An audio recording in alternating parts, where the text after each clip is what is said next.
मूल बिंदु के इस कार्यक्रम में वरिष्ठ पत्रकार एवं इतिहासकार उबैदुर रहमान सिद्दीकी साहब, आपने सूक्ष्म इतिहास में बड़ा गहन अध्ययन किया है। गाजीपुर पर शोध करते हुए एक मुकाम हासिल किया है। आइए बात करते हैं गाजीपुर के इतिहास के बारे में। आपका बहुत बहुत स्वागत है। धन्यवाद।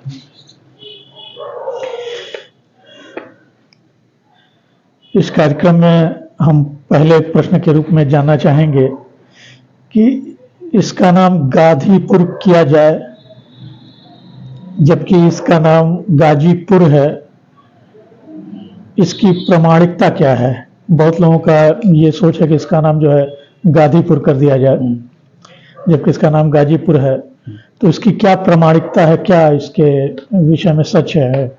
ये आपका बड़ा अच्छा सवाल है जी।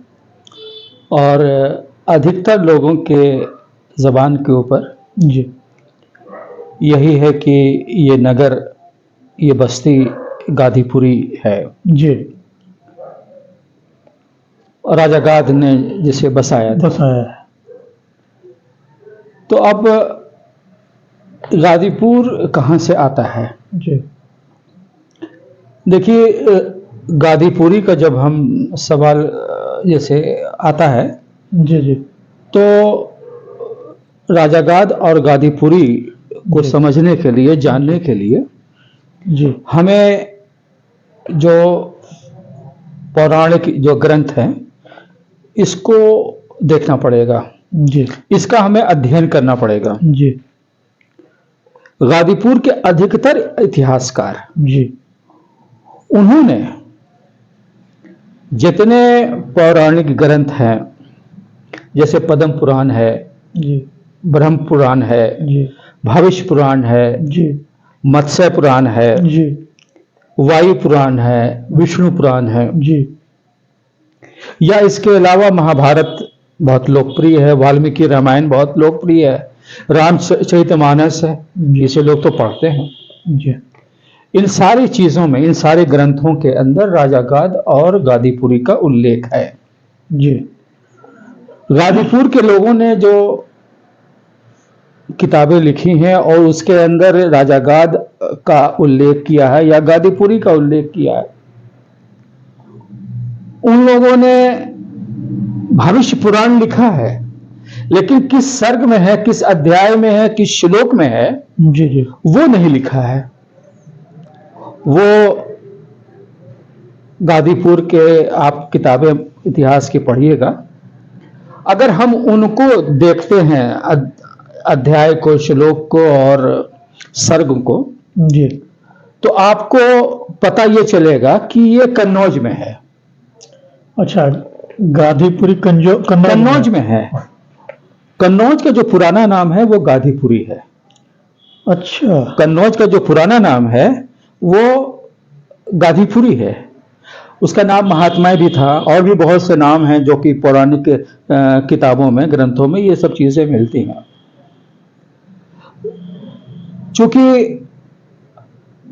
ये चीजें जो है 1898 से चली आ रही हैं, उससे पहले की जो गाजीपुर की जो किताबें हैं, पुस्तकें हैं, उसके अंदर कहीं भी इसका उल्लेख गाजीपुरी का या राजा गाद का नहीं मिलता है।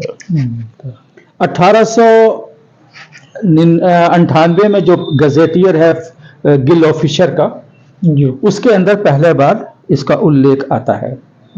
इसके अलावा 1909 में नेविल का जो गजेटियर है उसके अंदर इसका उल्लेख आता है गाजीपुरी के बारे में। जी जी। फिर उसके बाद ओल्डहम की एक किताब है मेमायर ऑफ गाजीपुर, 2 खंडों में है, 2 वॉल्यूम में है। जी। ये किताबें अवेलेबल हैं, आप भी देखिए, पढ़िए उसके अंदर। उसमें गाजीपुर में जो कौशिक ब्राह्मण हैं जी, उनके हवाले से यह बात की गई है। वो कहते हैं कि गाजीपुर में राजा गाद से कोई संबंध नहीं है। नहीं। हम जो हैं इस बात पे एक रोकना चाहेंगे, एक छोटा सा ये है कि जैसे कुछ लोग बताते हैं कि राजा गाद का किला है, वो डीएवी इंटर कॉलेज जो है जी, राजा गाद जी। का किला है, जी। तो फिर वो कैसे आ गया? हाँ देखिए, जो वो किला है ना, जी। यह किला एक यहाँ पे इब्राहिम लोदी के समय में नसीर खान लुहानी हुए हैं। अच्छा, इब्राहिम यहाँ लोदी का के समय में। एडमिनिस्ट्रेटर जो हुआ है नसीर खान लुहानी, उसने वो किला बनवाया है। अच्छा, उन्होंने वो किला बनवाया। और उसका जो सबसे पहला जो एविडेंस मिलता है, डॉक्यूमेंट जो मिलता है, जी। उसके अंदर अकबरनामा, अबुल फजल, हाँ। अकबर के समय में अच्छा। अबुल फजल गाजीपुर में खुद आता है अकबर के साथ, जी। 4 दिन उस किले में रहता है। अच्छा, वहां रहा है। हाँ, अकबरनामे में भी इसका उल्लेख है, आईने अकबरी में भी इसका उल्लेख है कि गाजीपुर में जब अकबर आता है तो उसी किले में 4 दिन शहर में रह करके यहाँ की एडमिनिस्ट्रेशन जो है, एडमिनिस्ट्रेटिव जो स्टेटस था उस वक्त का, पूरे जिले का उसने लिया है। चेक किया है। हाँ हाँ, तो ये पहले उल्लेख उसी में आता है और उसी के अंदर मेंशन ये है कि इसको किसने बनाया। जी। नंबर 1 बात। दूसरा, कनिंघम ने उस साइट की खुदाई कराई है। अच्छा। तो वहां पे उसको कुछ पॉटरीज मिली हैं और जिसको उसने लिखा है कि ये हर्षवर्धन के समय के अवशेष हैं। क्योंकि अभी आप जाइएगा तो किले के अवशेष आपको आज भी मिलेंगे। कुछ कमरे अभी हैं, 1-2 कमरे वहां पे अभी हैं, दरवाजे हैं, और उस रूम के अंदर जैसे कोई रेसिडेंशियल प्लेस किसी का रहा होगा उसमें, उसके अंदर खिड़कियां भी हैं, उसमें लकड़ी के जैसे दरवाजे हैं, ये सब आज भी हैं। उसके ऊपर पिचकारी का भी काम है वहां पे आज भी। अच्छा। हाँ, उसके ऊपर जैसे कहा जा रहा है, ये जो सीलिंग में लगता है, ये जो एक होती है सीलिंग के अंदर लोग लगवाते हैं, वो सब चीजें उसके अंदर आज भी हैं। और राजा गाद का उल्लेख का मतलब ये है कि राजा गाद के समय का अगर वो किला होता, और ये श्री रामचंद्र जी के जो पिताजी जो हैं दशरथ, उनके जो दादा थे और राजा गाद के पिताजी, ये दोनों लोगों का एक समय है। ये किला जो है नसीर खान लुहानी। दूसरा, हुमायूं ने, नसीर खान लुहानी ने जब बगावत किया है, विद्रोह किया है, किससे? हुमायूं से, कि हुमायूं अपनी पूरी फौज लेकर के आता है और इस किले के ऊपर अटैक करता है। अच्छा। तो ये एक उल्लेख वो भी मिलता है इस किले का।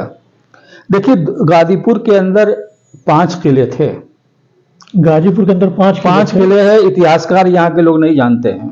नंबर 1 का किला ये नसीर खान लुहानी का जो डीएवी कॉलेज वाला है, ये है पहला। दूसरा जमानिया के अंदर है। अच्छा। दूसरा किला जमानिया में। जमानिया में कहाँ है? जमानिया में पूरी जो गंगा तट के ऊपर जो ऊंची वाली कस्बा जो है, उस वहां पे है वो। अच्छा। इसको बनाया था खान जमा नाम का एक था, अली कुली खान जमा। जब उसमें एक बस्ती बसाता है नई, तो उसमें वहां पे सेना रखता है, उस सेना के लिए उसने एक किला बनाया है। तो ये अकबरनामे में लिखा है कि उसने एक नए किले का निर्माण किया। अच्छा। ये, और तीसरा किला जो था वो आपके ये आपके पास दुल्लापुर के पास जलालाबाद में एक है जगह। एक जलालाबाद में एक किला है। वहाँ तो बहुत लोगों को सोने चांदी और वहाँ के सामान मिलते हैं। आज भी मिलते हैं जी, मिलते हैं। एक किला वहां पे था।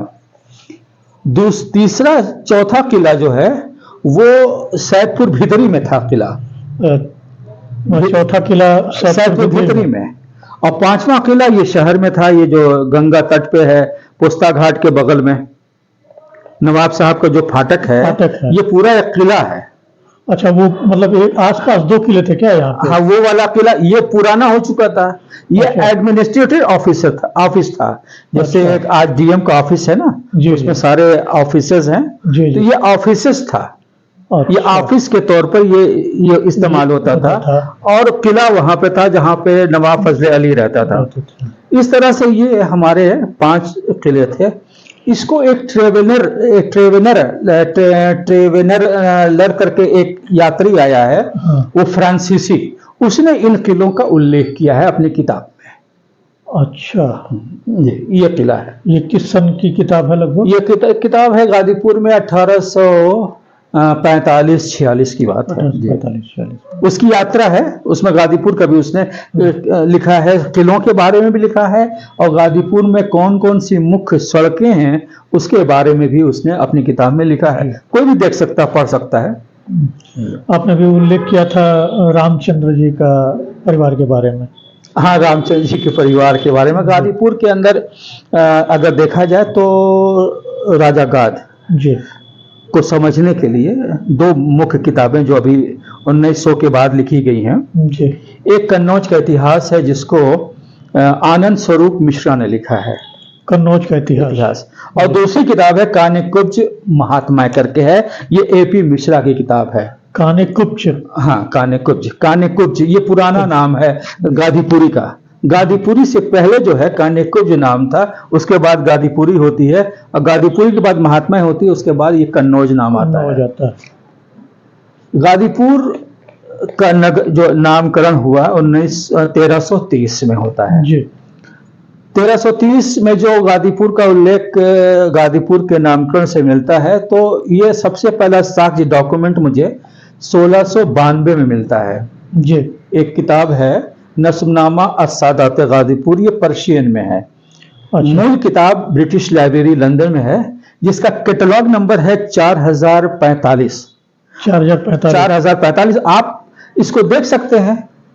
मैं जो किताब रेफरेंस कर रहा हूं आप उसको देख सकते हैं। उसके अंदर गाजीपुर का नामकरण होता है, उसमें इस किले का निर्माण किया जाता है, किसके द्वारा, वो भी उसका उल्लेख है पूरा। जैसे कहा जाए कि ये किताब जो है 275 पेज की है, उसके अंदर जो 100 पेज है वो गाजीपुर का इतिहास है, फिरोज शाह तुगलक से लेकर के और औरंगजेब के अंतिम काल तक। ये 1692 में जो किताब है ये बहुत अहम किताब है। इसको सारे जैसे गजेटियर्स में कोट किया गया है, या ओल्डहम ने अपनी किताब में इसको कोट किया है, नेविल ने अपने किताब में इसको कोट किया है। ये प्राइमरी जैसे कहा जाए पहला जो है साक्ष्य हमको मिलता है। इसके बाद जो दूसरी किताब है ये संस्कृत में है, जो कि आपके गौसपुर का इलाका है, उसके अंदर एक जीत बंधन सिंह है जी। अब मेरे ख्याल से अब तो डेथ हो गई होगी, उनके लड़कों के पास होगी वो किताब। ये किताब है 240 या 45 पेज की है वो किताब। अच्छा, मैंने देखी है उसको, उसके कागज बहुत खस्ता हो गए। जीत बंधन सिंह बहुत इंपॉर्टेंट आदमी है गौसपुर के, या बल्कि जनपद के। ये एथोराइज्ड जैसे कहा जाए ना, जैसे उत्तर प्रदेश जो आर्कियोलॉजिकल सर्वे ऑफ इंडिया का जो लखनऊ में ऑफिस है, उनकी तरफ से एथोराइज्ड गाइड हैं।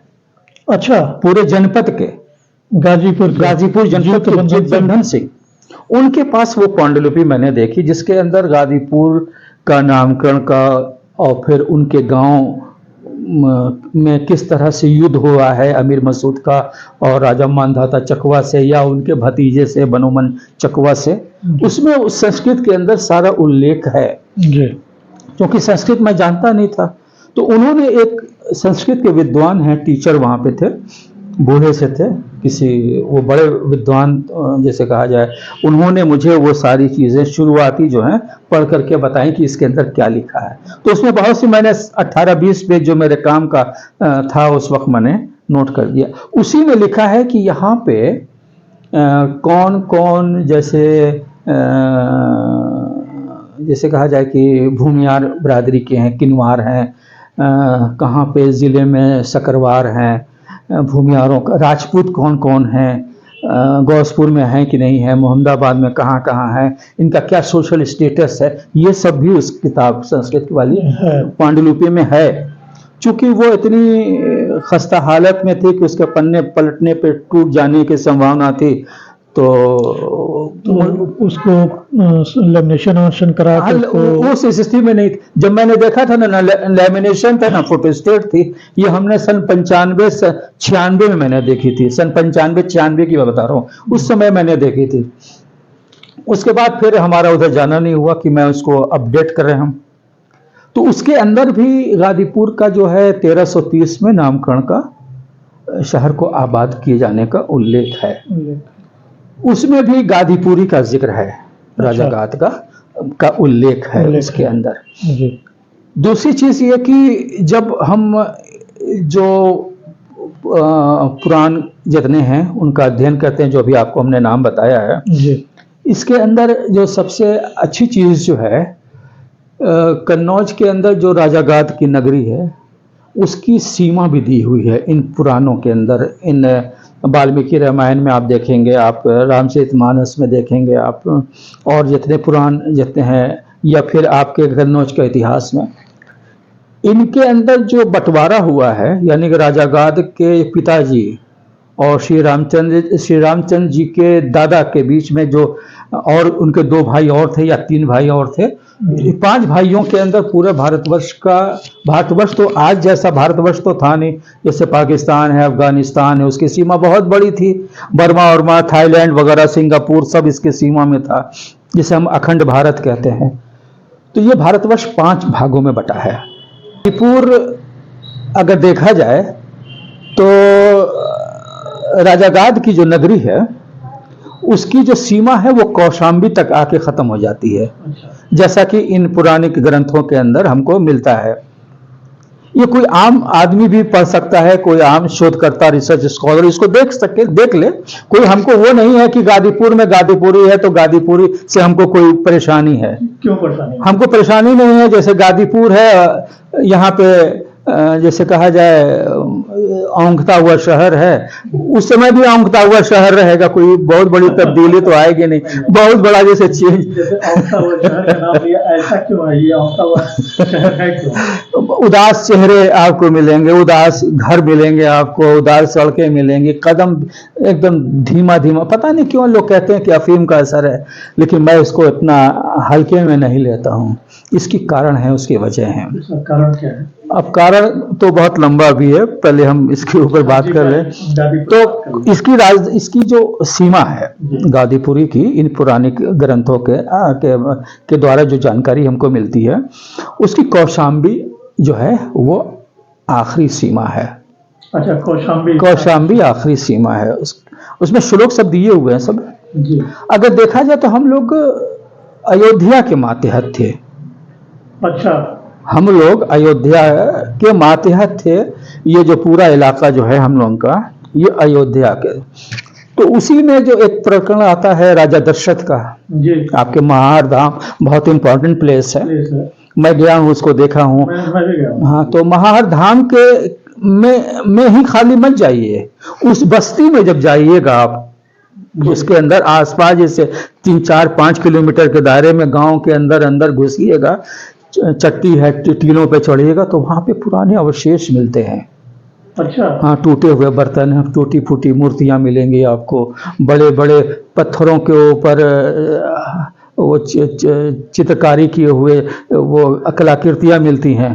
क्योंकि ये एक जैसे कहा जाए कि विज्ञान है। इसको स्पेशलिस्ट जो लोग हैं ना, वो आर्कियोलॉजी के, वो बता देंगे कि किस युग का है। तो इसमें जो सबसे अधिक युग का जो लोगों ने लिखा है इसके बारे में, इसके एक्सपर्ट लोगों ने, वो गुप्त काल तक का लिखा है कि यहाँ पे गुप्त काल के समय में यहाँ पे एक नगर आबाद था। अब क्या था, अब वो मुझे डिटेल इसके अतिरिक्त नहीं उसमें पढ़ने को मिलता है। कि महाहर धाम का जो कुंड है वो बहुत इंपॉर्टेंट प्लेस है, क्योंकि कोई भी मान्यता होती है उसके पीछे कुछ ना कुछ जैसे सच्चाई होती, छिपी होती है। तो अक्षय कुमार को तीर वहीं लगी थी, लोगों की मान्यता यही है। हाँ, उसको लोगों को ये हुआ कि एक विद्या थी, विद्या के ज्ञाता थे राजा दशरथ थे, वो शब्द भेदी भेड़वा। उनको श्रवण कुमार को के माँ बाप जो थे बग्घी पे, तो उनको प्यास लगी, तो उन्होंने अपने श्रवण बेटे से कहा कि हमको प्यास लगी है, पानी चाहिए हमको। तो वो अपना कुंड लेकर के, वो अपना घड़ा लेकर के जाते हैं पानी लेकर। तो वो समझते हैं राजा दशरथ की, लगता है कि हिरन आया है, वो शब्द भेदी बाण से तीर से मारते हैं, तो वो लग जाते हैं, मूर्छित हो जाते हैं, और फिर श्राप देते हैं कि जिस तरह से तूने मुझे दुख दिया, उनके माँ बाप ने कहा, तूने जिस तरह से मुझे दुख दिया है, मेरा जीवन अंधकार किया है, ऐसी तेरे जीवन में भी ऐसी अंधकार हो और तुझको परेशानियां हो।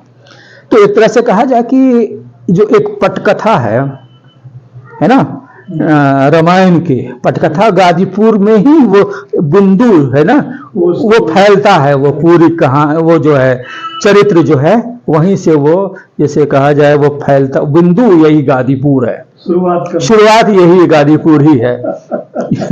हर चीज की शुरुआत गाजीपुर ही है। हाँ, अब देखिए जैसे कर्मनाशा नदी, कर्मनाशा नदी आप देखिए, कर्मनाशा नदी का भी यही इतिहास है। अरे गाजीपुर में ही उतरने, क्या कहीं भी उतार सकते थे जी। ये महाहर धाम इधर उत्तर की तरफ, और वो हो गए हैं दक्षिण और पूरब की तरफ, और इधर चले जाइए औलियार की तरफ, औलियार की तरफ। औलियार भी बहुत हिस्टोरिकल प्लेस है, जिसे कहा जाए पौराणिक ग्रंथों में अगर इसका अध्ययन किया जाए तो, जैसे देखिए जिस तरह से सच्चाई के साथ अध्ययन किया जाना चाहिए इन धार्मिक ग्रंथों के अनुसार, अभी तक काम हुआ नहीं है। इसके लिए बहुत बड़ा, जैसे कहा जाए एक कोई दार्शनिक पैदा हो जो कि भाषा, संस्कृत भाषा के ऊपर या ग्रंथों, धार्मिक ग्रंथों के ऊपर बहुत कमांड हो जिसको, है ना, उसके बिना के ऊपर गाजीपुर को इन सब चीजों को लाना चाहिए। तो ये जैसे कहा जाए कोई महापंडित जैसे कोई हो, बहुत बड़ा स्कॉलर हो, तो ये सब चीजें देखिए कोई भी, ये तो 1330 का समय है, उसके समय भी कुछ पहले रहा होगा, उसके समय भी पहले रहा होगा, उससे पहले भी कुछ समय रहा होगा। इन सब चीजों को खोज के निकालने की आवश्यकता है, और इस पे काम किसी ने, सच्चाई देखा जाए तो किसी ने नहीं किया है। इन लोगों ने जिस तरह से डूब करके गाजीपुर के इतिहास को लाना चाहिए, प्रमाण के साथ, प्रमाण के साथ लाना चाहिए, बगैर, जैसे आप विष्णु पुराण का आप हवाला दे रहे हैं तो आप उसमें ये लिखिए कि फला अध्याय में, फला सर्ग में, फला श्लोक के अंदर ये बात जो है कही गई है गाजीपुर से संबंधित। तब वो चीजें, हमारा जनपद बड़ा, जैसे कहा जाए ना कि बड़े शहरों में एक शहर था ये, और हमें तो जब हम पढ़ते हैं इसके इतिहास को जो कि लोगों ने लिखा है, तो हम तो खुद ही गर्वान्वित होते हैं कि हमारा शहर ऐसा था, अब ऐसा हो गया है, सिकुड़ता जा रहा है, लोग कमरों में इसको सिकोड़ते जा रहे हैं। फैलाव होना चाहिए जो इसके अंदर, उस वो देख रहा हूं मैं इधर से धीमे धीमे धीमे वो सिकुड़ता जा रहा है। जिस तरह से इसका पहनापन था। अरे मैं इतिहास में आईने अकबरी पढ़ रहा था, अबुल फजल पाशा अकबर के साथ उसके 9 रत्न थे जी। जब गाजीपुर में 1574 में आता है, गाजीपुर के अंदर 4 दिन रहता है, तो 9 रत्नों में से 7 9 रत्न उसके साथ गाजीपुर आए थे। राजा बिरबल, राजा मान सिंह, भगवंत दास, आपके अबुल फजल और भी इस तरह से मिलाकर के 7 यहाँ पे 9 रत्न उसके साथ थे। इस शहर में घूमे हैं, यानी वो लोग भी यहाँ आ चुके हैं। हाँ, और वो आपके जो बहुत बड़े इकोनॉमिस्ट थे, जिन्होंने पूरी अर्थव्यवस्था को उन्होंने लिखा है, उनके 9 रत्न में से थे अकबर के। उन्होंने ही पूरा आर्थिक व्यवस्था कैसे हो उसको पूरी उसकी जैसे संरचना उन्होंने ही किया था। उनका नाम मेरे जहन से निकल रहा है।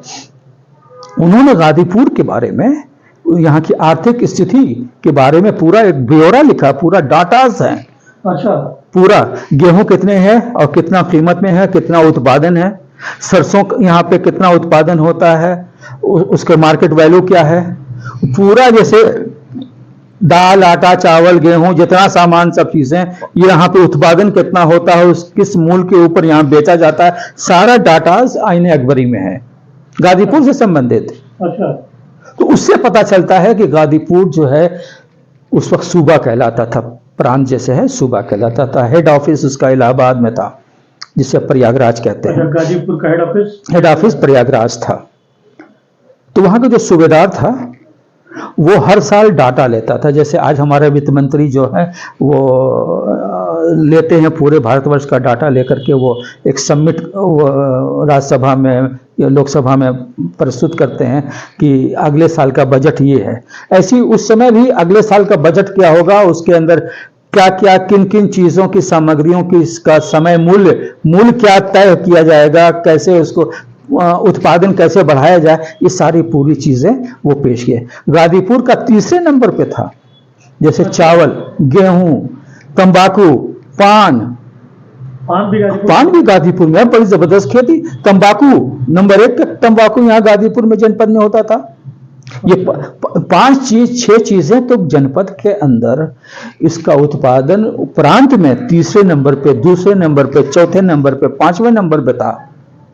उस उत्पादन का हालत ये थी, अकबर लिखता है और वो अबुल फजल लिखता है कि उत्पादन इतना अधिक हो जाता था जनपद गाजीपुर में कि अलग से जमानिया को अलग जैसे डिस्ट्रिक्ट का एक स्टेटस दे दिया गया था।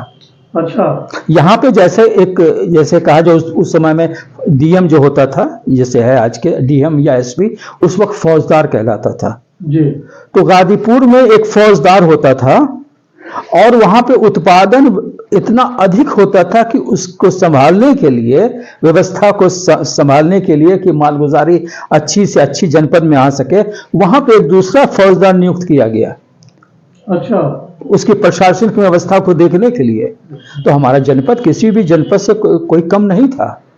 ये तो ब्रिटिश काल में आकर के इन सबों ने जब देखा कि 1857, 58, 59 के अंदर यहाँ के जो रणबांकुरे जैसे यहाँ के जो जैसे फ्रीडम फाइटर्स जो उभरे जो यहाँ पे, उनसे तो दहल गई थी। इस शहर को 3 हिस्सों में तोड़ा है। आजादी की शुरुआत भी यहीं से हुई। पहला गदर यहीं गाजीपुर में। अच्छा, हमको तकलीफ ये होती है ना, बलिया को अलग कर दिया। गाजीपुर के इतिहासकारों से जो सबसे बड़ी हमको शिकायत ये है कि भाई मैं कहता हूं कि बलिया गाजीपुर की तहसील थी। जी थी।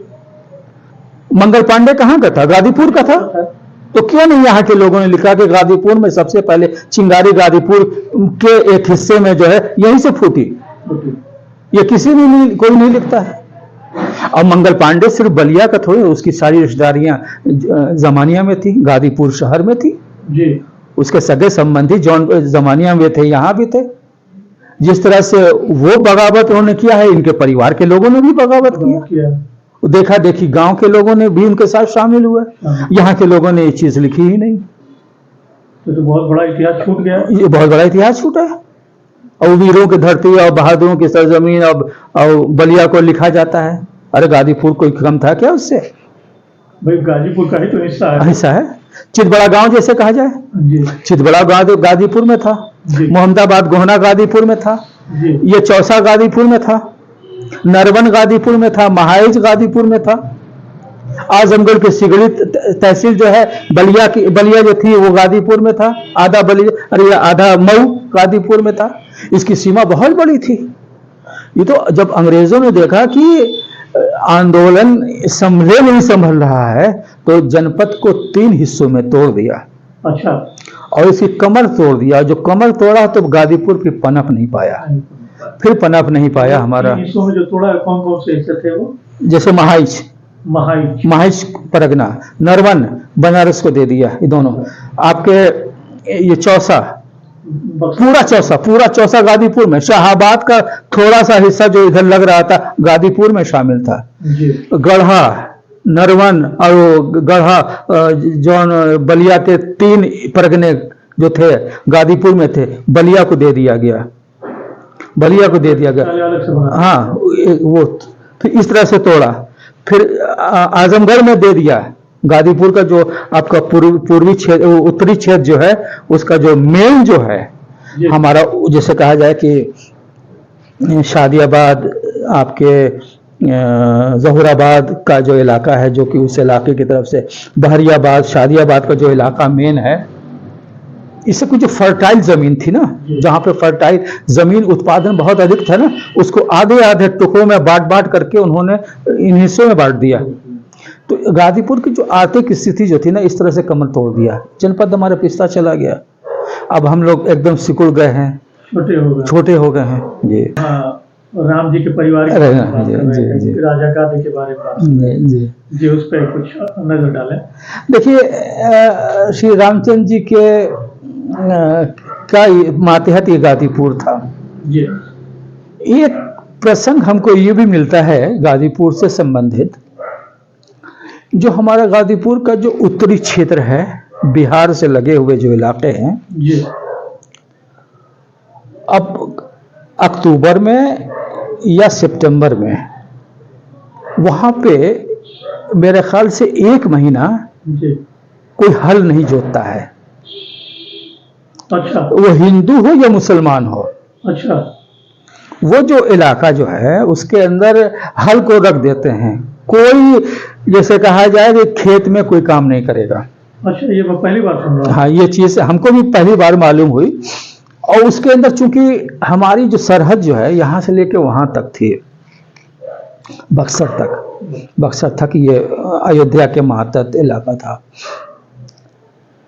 वहां से लेके यहाँ तक का जैसे कहा जाए कि अगर हम उस इतिहास के अंदर जाते हैं इन पौराणिक ग्रंथों के अनुसार, तो उसकी मैंने अभी इसके अंदर हम बहुत अंदर इसके ऊपर शोध नहीं किया, क्योंकि हमारा ये फील्ड नहीं थे, क्षेत्र नहीं था।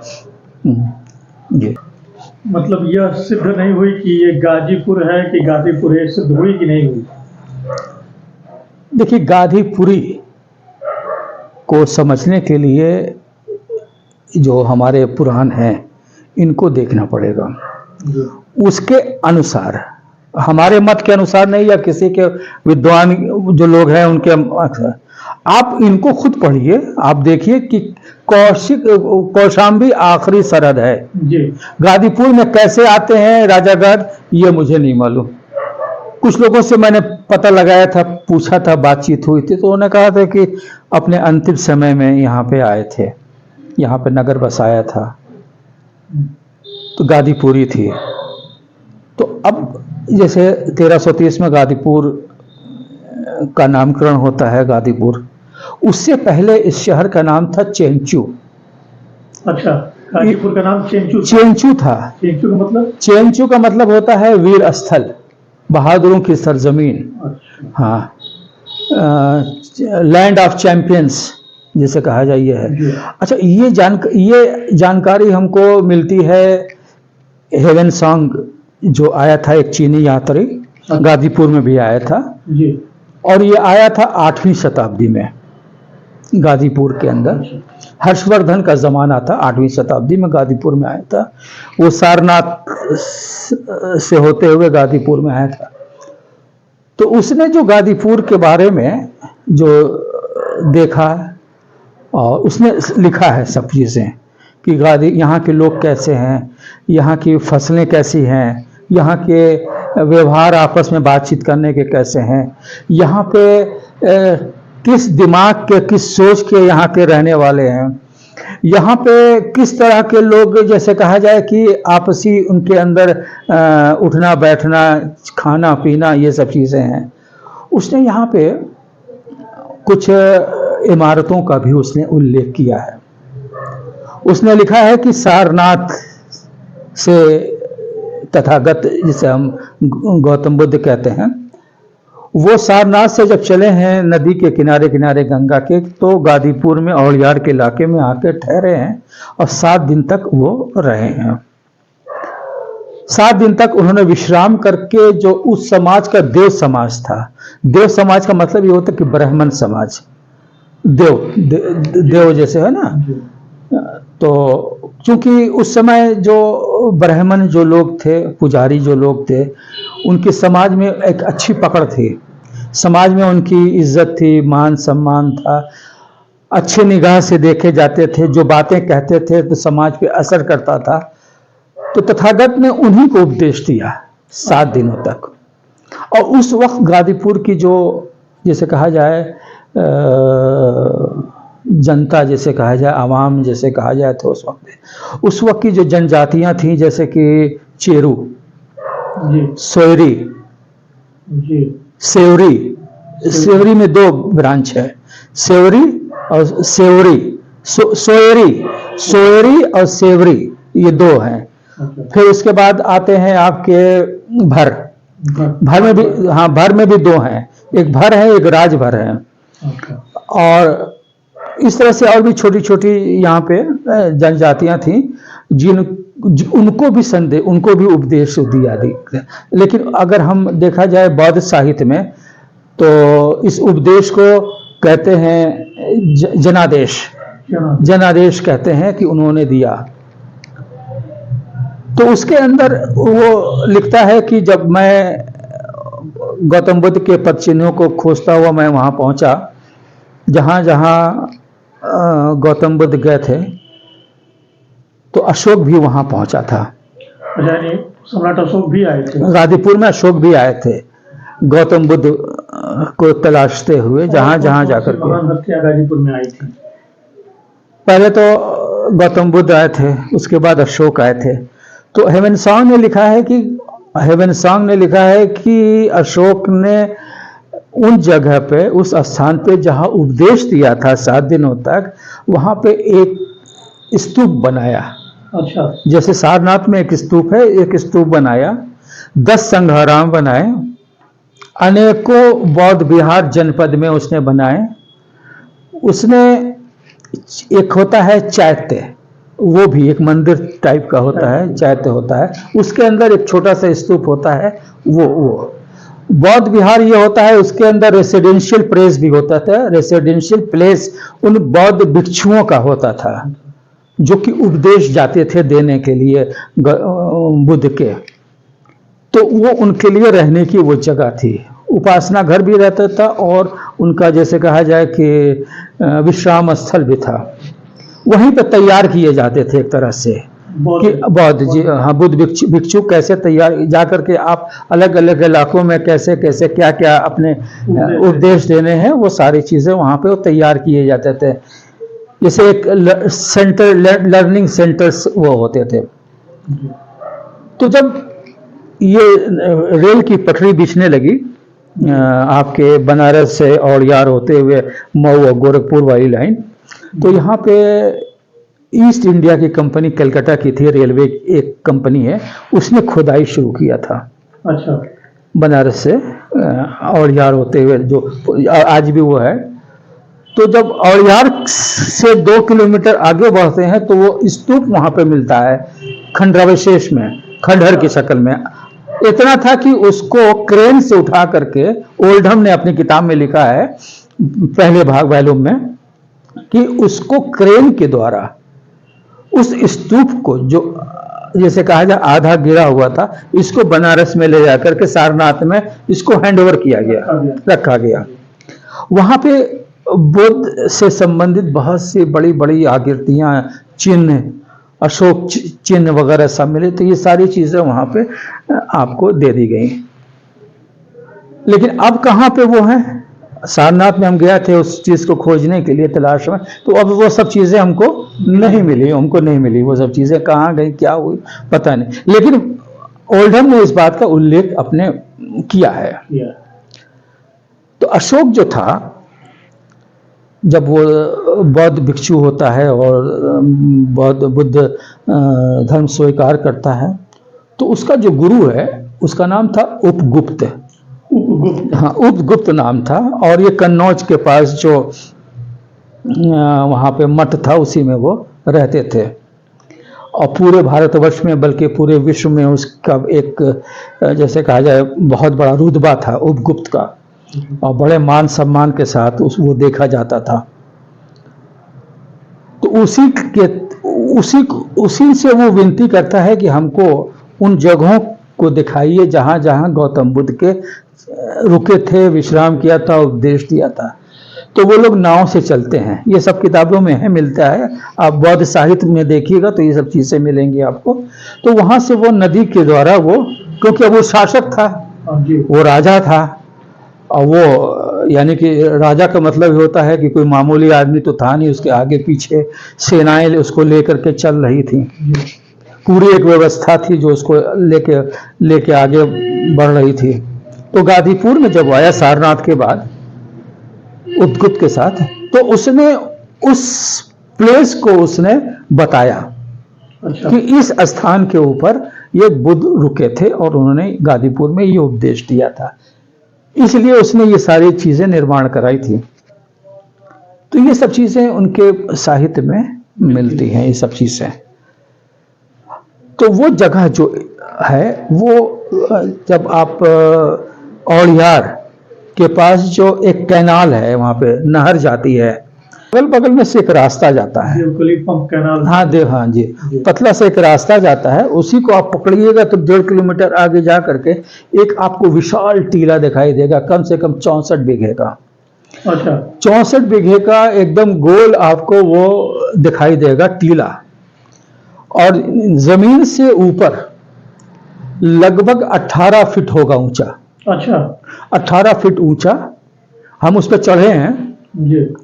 और वो जो 18 फीट ऊंचा जो वो टीला है, अब तो कटान हो करके अगल बगल के जो किसान गांव के लोग हैं उन लोगों ने कब्जा कर लिया है, खेत बना लिया है, जोत रहे हैं, ये वो कर रहे हैं। उसका ओरिजिनल जो स्ट्रक्चर था उसको आर्कियोलॉजिकल सर्वे ऑफ इंडिया ने इसको कोई छुए ना, ये अपने अधिकरण में लिया हुआ है, वो इलाके को ले लिया है कि इसको किसी तरह से आप उपयोग में आप नहीं ले सकते, ये सरकार की प्रॉपर्टी है। लेकिन उसके बावजूद गांव वाले जो हैं वो मानते नहीं, वो कुछ ना कुछ खोद करके ले ही जाते हैं इसके अंदर से, उसमें से अवशेष निकलते हैं और उसको जैसे 1000, 2000, 500 में जैसा मार्केट में लोग जाते हैं ले जाकर के बेच देते हैं चोर बाजार में, जबकि वो सरकार की सब प्रॉपर्टी है।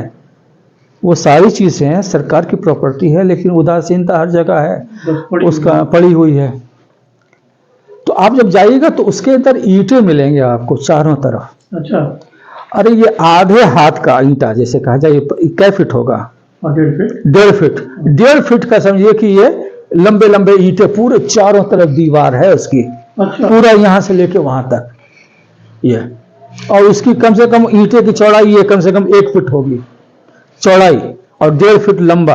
इतने बड़े बड़े जो हैं ईंटें जो हैं वो उसकी चार दीवारी की तरफ लगे हुए हैं, आज भी हैं, पूरी दीवार खड़ी हुई है इधर से।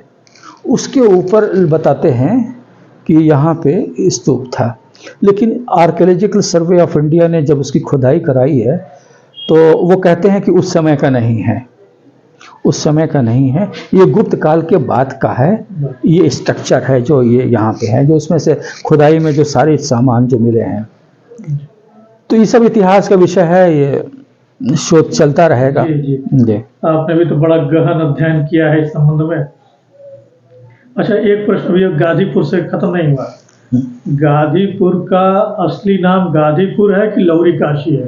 कुछ लोग लौरी काशी भी कहते हैं इसको। देखिए, गाजीपुर 1330 में जी, उससे पहले चेंचू जी है, उससे पहले कुछ नाम रहा होगा, है ना। ये शोध का विषय है, हो सकता है गाजीपुरी रही हो, इसके बारे में हम कोई सर्टेन जैसे कहा जाए अपना हम मत नहीं दे सकते हैं। लेकिन जो हम किताबों के आधार पर, धार्मिक ग्रंथों की किताब में गाजीपुर में गाजीपुरी नहीं आबाद है, नहीं, एकदम बिल्कुल। अब लहुरी काशी इधर 2 साल से सुनने में आ रही है। लहुरी काशी का मतलब कि छोटी काशी। अच्छा, छोटी काशी को जब आप तलाश कीजिएगा धार्मिक ग्रंथों के अंदर, जिन किताबों का भी मैंने नाम लिया है, इसके अंदर आपको मिलेगी वो क्षेत्र, वो कैथी में मिलेगी, जहां पे गोमती और गंगा मिलती है। जी जी जी। कैथी के अंदर, तो वो इन ग्रंथों में लिखा है कि लहुरी काशी, काशी, काशी मिलता है, काशी, लहुरी काशी नहीं मिलती है, काशी मिलती है। काशी का मतलब ये होता है कि पवित्र स्थल, पवित्र स्थल। अधिकतर जो संगम है, जहाँ संगम है, वहाँ भी जैसे आप ग्रंथ साहित्य में आप देखेंगे तो उसमें बहुत से आपको काशी स्थल मिलेंगे, खास करके उत्तराखंड के अंदर जैसे 7-8 जगह पे आप मिलेंगे। जैसे प्रयाग है, बहुत से प्रयाग मिलेंगे आपको, उसी तरह से काशी भी स्थल भी अनेक मिलेंगे आपको।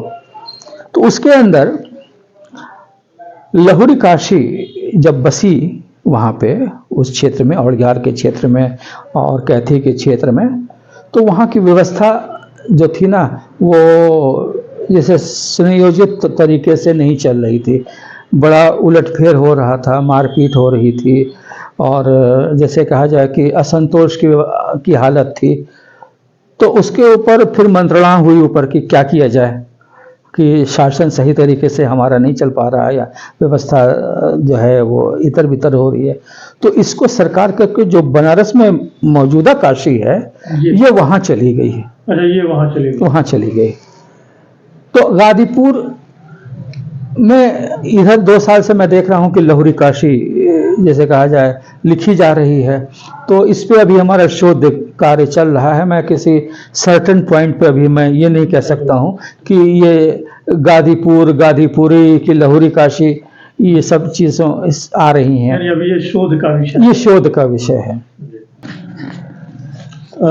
हम जानना चाहेंगे कि गाजीपुर में कुछ मठ जो ध्वस्त हो चुके हैं, कुछ इसके बारे में जरूर बताएं। हाँ,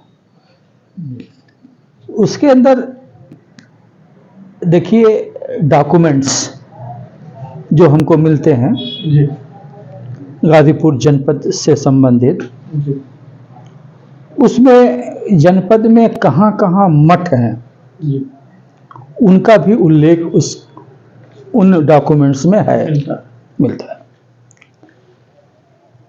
तो इसके लिए देखिए नेशनल आर्काइव दिल्ली जी, और दूसरा मैं गया ब्रिटिश लाइब्रेरी लंदन, जी, वहाँ मैं 3 महीना रहा। 3 महीने रह करके गाजीपुर से संबंधित अधिक से अधिक जो डॉक्यूमेंट्स हैं वो मैं ले आया हूँ। एक रघुवीर लाइब्रेरी है, जैसे आज वहाँ पे समझिए कि पूरा दफ्तर रखा हुआ है। ये रघुवीर लाइब्रेरी कहाँ है? जयपुर लाइब्रेरी, अच्छा। जयपुर बहुत ज़बरदस्त है वहाँ पे रघुवीर लाइब्रेरी। तो वहाँ पे आपको सारी चीज़ें, डॉक्यूमेंट्स आपको मिलेंगे ओरिजिनल। जैसे आज डीएम है गाजीपुर का, जी, उससे रिलेटेड सारे ऑफिसेज हैं, जी, और कहाँ पे गांव में, तहसील में, ब्लॉक में क्या हो रहा है वो सारे डॉक्यूमेंट आपको वहाँ पे अपडेट मिल जाएंगे। उसी तरह से इन मठों के सारे रिलेटेड सरकारी डॉक्यूमेंट रघुवीर लाइब्रेरी में, आपके नेशनल आर्काइव में और ब्रिटिश लाइब्रेरी में, जो इंडिया ऑफिस लंदन में बहुत बड़ी ज़बरदस्त लाइब्रेरी है, वहाँ पे व्यवस्था बहुत अच्छी है। वहाँ पे सारी चीज़ें आपको जानकारी मिल जाती हैं। गाजीपुर का जो खास करके जो पश्चिमी क्षेत्र है, पश्चिमी और उत्तरी क्षेत्र जो है, जैसे हम औड़ियार से चलते हैं, औड़ियार है, आपके खानपुर है, आपके होते हुए बहरियाबाद है, शादियाबाद का जो इलाका है, ये जैसे कहा जाए हमारे जनपद का मुकुट, माथे का जैसे चंदन होता है ना, ये हमारा जैसे ये है, ये क्षेत्र। यहाँ बड़ी बड़ी सभ्यताएं आई, बड़ी बड़ी संस्कृतियां यहाँ पे पैदा हुई, गायब हो गई, पता नहीं चला। उसी तरह से इन मठों का अस्तित्व है। यहाँ पे 8 मठ थे गाजीपुर में, उस क्षेत्र में, सिर्फ उस क्षेत्र में, सिर्फ उस क्षेत्र में 8 मठ। उसमें इस समय जैसे कहा जाए 3 या 4 मठ जो हैं, मैं खास करके 2-3 मठ जो हैं अभी जो अभी तक हैं जीवित जी। उसमें जखनिया वाला मठ और दूसरा हथियाराम वाला मठ, 3 तो हमने खोज करके निकाले हैं मठ।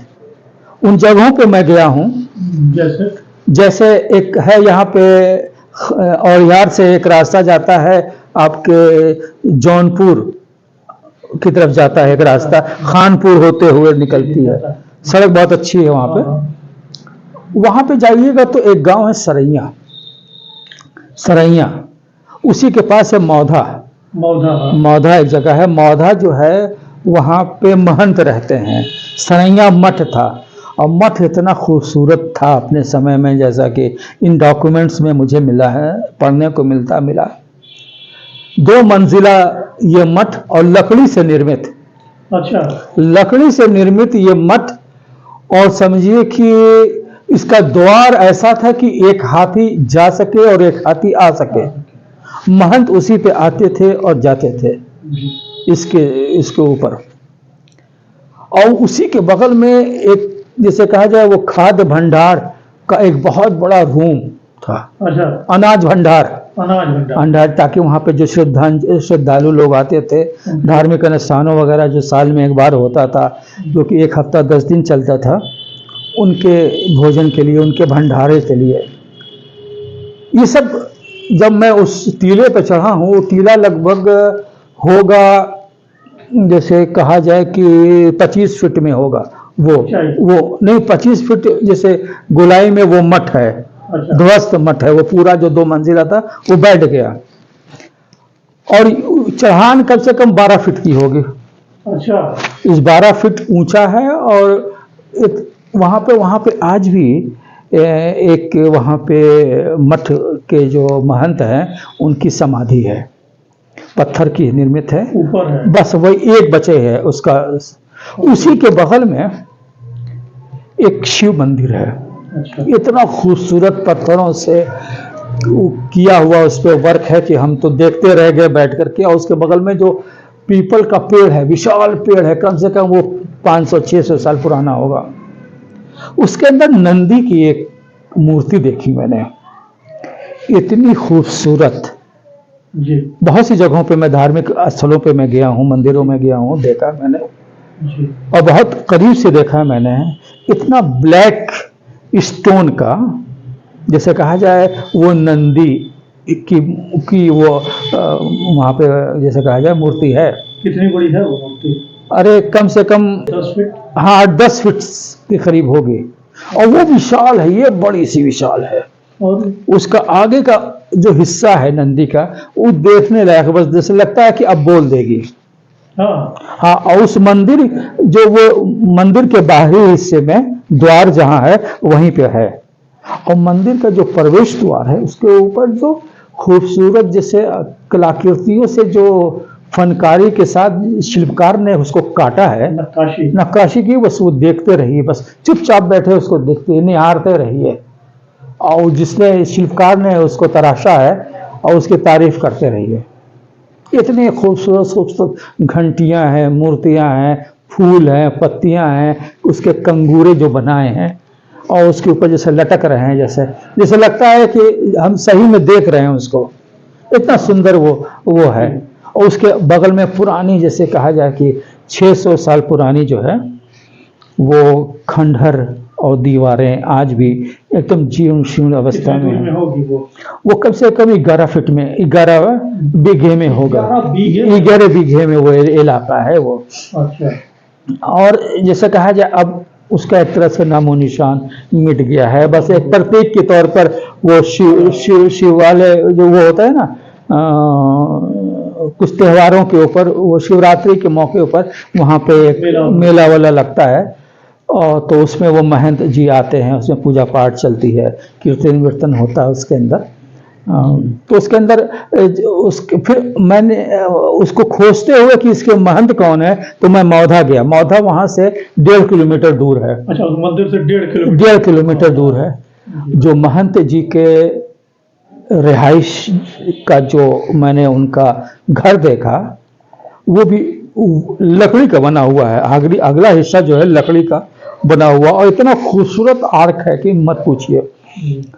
और उसके अंदर अधिकतर जैसे पुराने समय में जिस तरह से खपरेले वगैरह का एक खपरेले भी अगर है, तो वो बड़े खूबसूरत खपरेलों के वो बने हुए हैं। उनकी रिहाइश जो जिसमें वो रहते हैं, बड़े खूबसूरत आदमी, बड़े लंबे आदमी, एकदम गोरे चिट्टे, एकदम जैसे तेज निकल रहा उनके व्यक्तित्व में, और माथे पे लगाए हुए थे चंदन वगैरह। मेरी मुलाकात हुई, 1-1.5 घंटा हमारी उनसे रहा, बात हुई।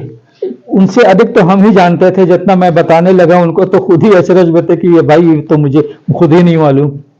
एक जो परंपरा है, ये जो महंत होते हैं यति कहलाते हैं, यति महाराज जी कहलाते हैं। और इनका जो जीवन है ना, वो फलों के ऊपर और दूध के ऊपर गुजरता है, अन्न नहीं ग्रहण करते हैं। अच्छा, अन्न नहीं ग्रहण। तो हमारे पास पूरी एक परंपरा थी कि इनके गुरु कौन थे, इनके गुरु कौन थे, इनके गुरु कौन थे। अकबर से लेकर के अब तक की पूरी एक लिस्ट मेरे पास थी। उनके पास नहीं थे तो मैंने उनको दे दिया कि ये आपकी गुरु परंपरा है। यति जो संप्रदाय होता है, उसकी एक विशेषता ये है कि ये पारिवारिक नहीं होता है। अच्छा। जैसे मैं हुआ, अगर महंत ये तो मेरा लड़का नहीं होगा। अच्छा।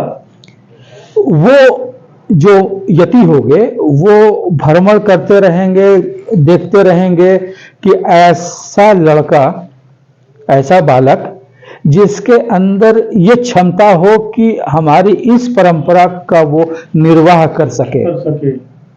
और जो हमारी जो जैसे कहा जाए हमारे जो धार्मिक अनुष्ठान हमारे मठ के अनुसार अगर वो उसके अंदर देखते हैं कि इक्वालिटी है, तब उसको वो खरीदते हैं 5 पैसे में, 50 रुपये में, 100 रुपये में, 400 रुपये में, 1000 रुपये में, 4000 रुपये में, उसको वो खरीदते हैं, तब वो ले आते हैं, तब वो महंत होते हैं।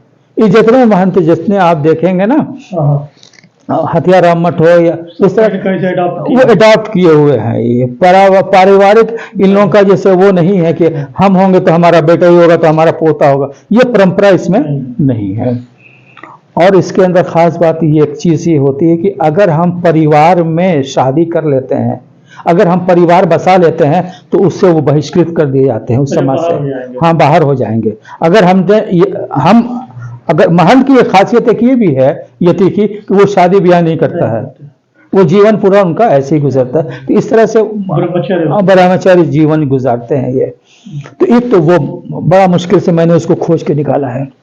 अकबर ने उसको 1000 एकड़ जमीन दिया है उस मठ को, महोदय को। और खुद बता रहे थे कि हमारे जो थी 18 गांव थे, फ्री ऑफ कॉस्ट, कोई लगान नहीं। यहाँ से जो कृषि भूमि से जो अन्न आता था, ये सारी चीजें जितने ये आप देखे गए ना, ये शादियाबाद वाला हो, ये सब जो मठ है ना, इसमें दान की हुई सब चीजें हैं जी। मुगल बादशाहों ने इनको डॉक्यूमेंट दिए हैं, ये सारे डॉक्यूमेंट के अंदर सारी चीजें हैं। आप जाइएगा वहाँ पे शादियाबाद में हथियाराम मठ में बादशाहों ने सब दिए हैं ब्राह्मण। हाँ, उसके अंदर वो सारे डॉक्यूमेंट वहाँ पर अटैच है। जब ब्रिटिशर्स जब आए हैं और यहाँ पे जब उसने सेटलमेंट किया है, जमींदारी एबॉलिशन एक्ट के अंदर सारी चीज जमीनों का जब उसने पैमाइश की है, तो उससे पहले क्या स्थिति थी। जैसे जुनाद डंकन जो है उसको लॉर्ड कॉर्नवालिस ने नियुक्त किया रेसिडेंस बनारस में, और उसके तहत गाजीपुर 5 जिलों के अंदर कमेटीज बनाई और उसका हेड को बनाया सेटलमेंट कमिश्नर। अच्छा, सेटलमेंट कमिश्नर बनाया और गाजीपुर का जो वो था कलेक्टर, उसके मातहत ये इलाका दिया। पूरी एक टीम बनी, जमानिया का अलग, मोहम्मदाबाद का अलग, शादियाबाद, जितने परगने थे उस समय में 17 परगने थे, उस सबका अलग अलग ऑफिसर बनाया। मुखिया अंग्रेज होता था, उसके मातहत जैसे 50 आदमी, 100 आदमी, 150 आदमी, वो पूरे गांव के गांव को वो नापते थे, पैमाइश करते थे। और उसका पूरा बैकग्राउंड मैं उस व्यक्ति के इतिहास के साथ पूरा दर्ज किया है कि आपके पास कितनी जमीन है और कितनी इसके ऊपर लगान बनती है। अच्छा, हाँ जो जैसे आप महंत हैं तो उससे पहले आपके पास कितनी जमीनें बादशाहों ने आपको, मुगल बादशाहों ने जमीन दी है फ्री ऑफ कॉस्ट, ये भी लिखा है उसमें। अच्छा, और उसके बाद फिर उसके ऊपर कितनी लगान आपको देनी है, ये भी उसमें लिखा हुआ है कि इस इतनी प्रॉपर्टी 12-12 गांव, 18-18 गांव, 22-22 गांव इन लोगों के पास थे। और वो सारे सब कागज हैं। इरविन हुआ है, उसने 1885-86 में जी 5 खंडों में उसने गाजीपुर का जो है survey report, settlement survey report उसने लिखा है। और काफ़ी बड़ी बड़ी किताबें हैं, जैसे उसने कहा फुल में उसमें इन सारे मठों का पूरा विवरण पूरा दिया है कि इससे पहले किस मुगल बादशाह, बल्कि तो शाहजहां तो मत्था टेका है आकर के जब जौनपुर आया है जी। तो जौनपुर और शादियाबाद एकदम सटा हुआ अगल बगल का इलाका है, बहुत दूर तो है नहीं। तो वहां आकर के उसने मत्था टेका है आपके शादियाबाद ये हथियाराम मठ में।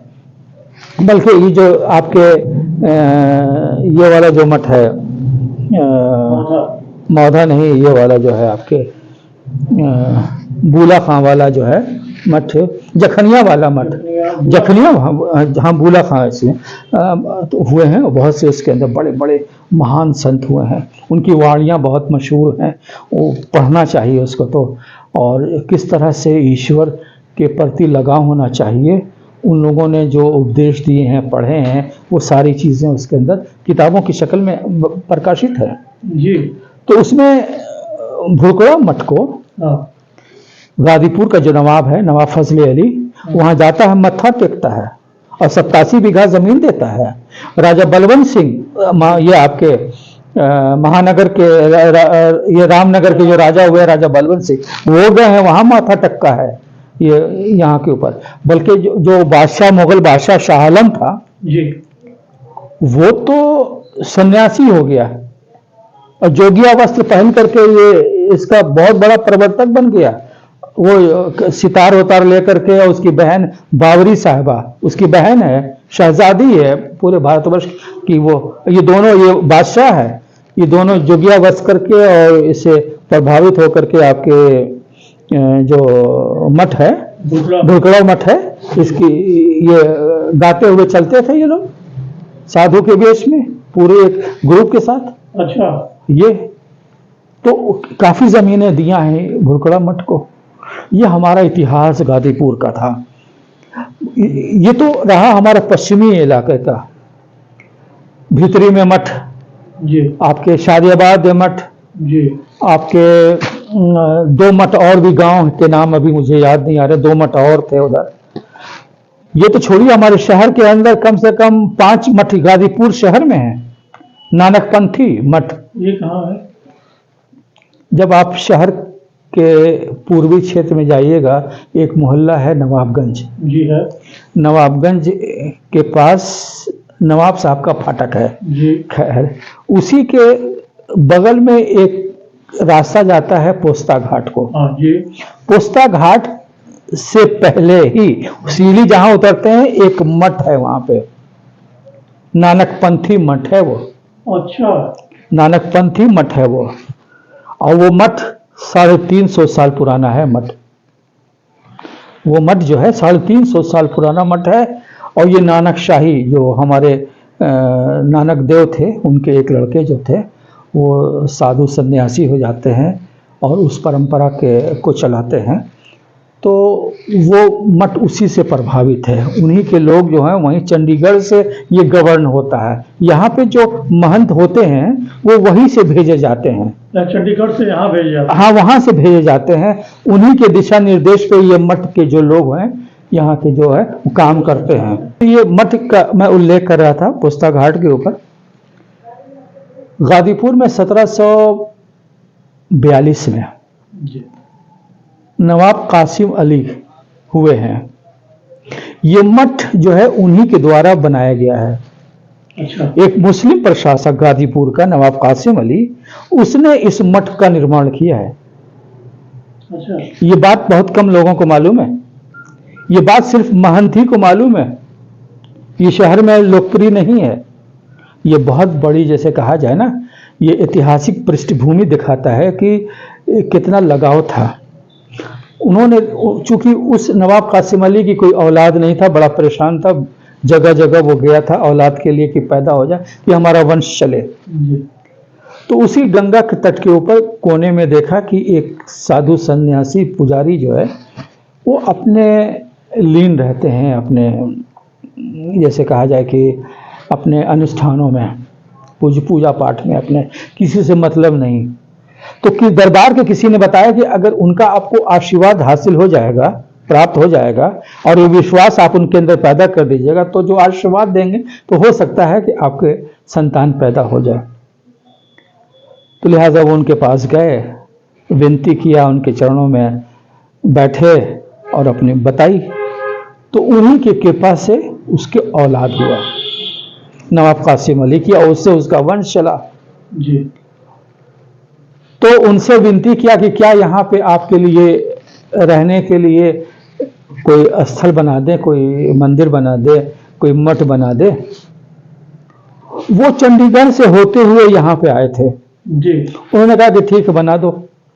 तो ये मठ का जो है पूरा जो है 11 बीघे में है, वो 10-11 बीघे में जो मठ है, आज भी है। दिखता नहीं है नहीं, बहुत खूबसूरत मठ है। कभी आप अंदर जाइए, देखिए के अंदर, उसके मठ के अंदर जा करके देखिएगा तो गंगा को देखिएगा, सीढ़ियाँ वहाँ पे पोस्ता घाट सीढ़ियाँ हैं, और पूरा यहाँ से वहाँ तक देखने के लिए एकदम मनोरम दृश्य वहाँ पे है एकदम। लोग जाते हैं वहाँ पे, जैसे जब बाढ़ आती है तो देखने उखने के लिए, या गर्मी के दिनों में जाके वहाँ बैठते हैं उस मठ में ऊपरी हिस्से में। 11 बीघा तो वो जमीन दिया है, अगल बगल लोगों ने उसको कब्जा कर लिया है। मुकदमा चल रहा था, लेकिन वो आर्थिक स्थिति उस मठ की न होने की वजह से मुकदमा लड़ नहीं पाए, हार गए बहुत सी जगहों पे वो, तो लोगों ने कब्जा कर लिया, अगल बगल के लोगों ने। उसके बगल में एक हाता है जिसके अंदर तरह तरह के फल फूल वगैरह उसी समय के उगते आए हैं। बहुत से लोगों ने, हिंदू और मुसलमान दो लोगों ने बहुत से अपने मकानात दान किए हैं। अच्छा, उसमें उसके ऊपर। और जो महंत हुए हैं, केशवानंद नाम था या इसी तरह का नाम है उनका, उन और करने से तो वो मठ बड़ा लोकप्रिय हुआ। लोक श्रद्धालु जो है, खास करके जो पंजाब से होते हैं, पंजाब चंडीगढ़ से यहाँ पे आते हैं और महीनों यहाँ रहते हैं। वो मेला मेरे ख्याल से मार्च में या अप्रैल में लगता है इनका, उसके अंदर, और उसमें फिर शाम को प्रवचन वगैरह होता है, जीवन कैसे आप गुजारें, ये वो सब जो होती हैं वो सब चीज़ें सिखाई जाती हैं। और खाने का अलग व्यवस्था होती है, जो लंगर कहलाता है वो अलग व्यवस्था होती है। तो इसके लिए, लंगर व्यवस्था के लिए नवाब कासिम अली खान ने 182 बीघा खेत जो है उसके ऊपर दान किया। और ये जो है आपके जो हवाई पट्टी है, आपके अंदौआ हवाई पट्टी, यहाँ पे नुनहरा में वो सारी कृषि भूमि इसी के ऊपर दान की हुई है, ये इस मठ के ऊपर। अच्छा, ये इनके पास पूरा वो कागजात है, मैंने देखा, मेरे पास भी कुछ कागजात हैं।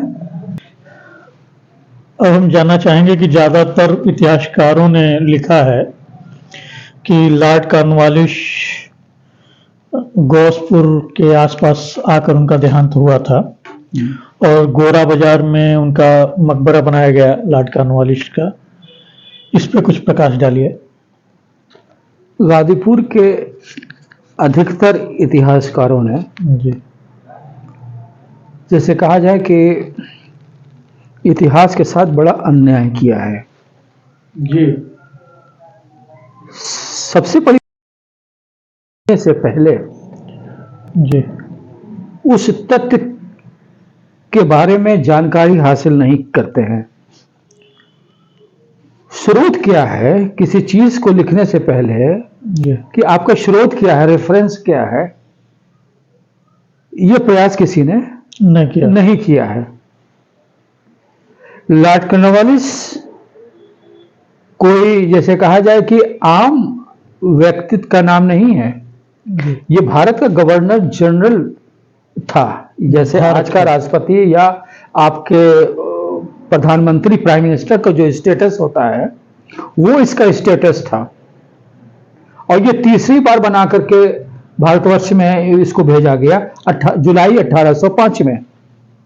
अच्छा, और ये 4 महीना इसका टेन्योर रहा है और 4 महीने के अंदर इसकी डेथ हो जाती है। अच्छा, जब ये आता है इंग्लैंड से जी 1805 में जुलाई में, तो इसको पेट की परेशानी थी, फंगस था इसको, और ये परेशानी वो ले करके आया था। इसकी दवाएं चल रही थी। तो इस बीच में ये सामाजिक सुधारों के लिए ये जाना जाता है। अच्छा, खास करके जैसे न्याय व्यवस्था के लिए। फिर उसके अलावा एजुकेशन सिस्टम कैसा हो कि सब तक एजुकेशन पहुंचे, जी। जो शिक्षा प्रणाली चली आ रही थी उसको कैसे अपडेट करें हम करें। या फिर जो आर्थिक स्थिति यहाँ के किसानों की थी, कैसे सेटलमेंट किया जाए कि पैदावार जमीन के पैमाइश के अनुसार उतनी पैदावार हो और उसको उतना मिले। जो आपसी झगड़ा हो रहा था कि ये जमीन मेरी है, ये जमीन मेरी है, तो इसकी वो पैमाइश के लिए मशहूर था वो जी। इसके अलग अलग ऑफिसर इसने पूरे भारतवर्ष में इसने फैला रखे थे जी। तो एक युद्ध हो रहा था आपके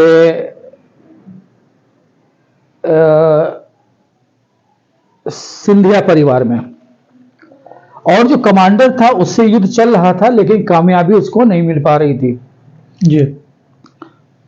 उसने लॉर्ड कॉर्नवालिस को अपडेट दिया कि कैसे रणनीति बनाई जाए कि हमको दिक्कत हो रही है, इसको विद्रोह जो इसने कर दिया है इसके ऊपर कैसे हमला किया जाए, क्या किया जाए।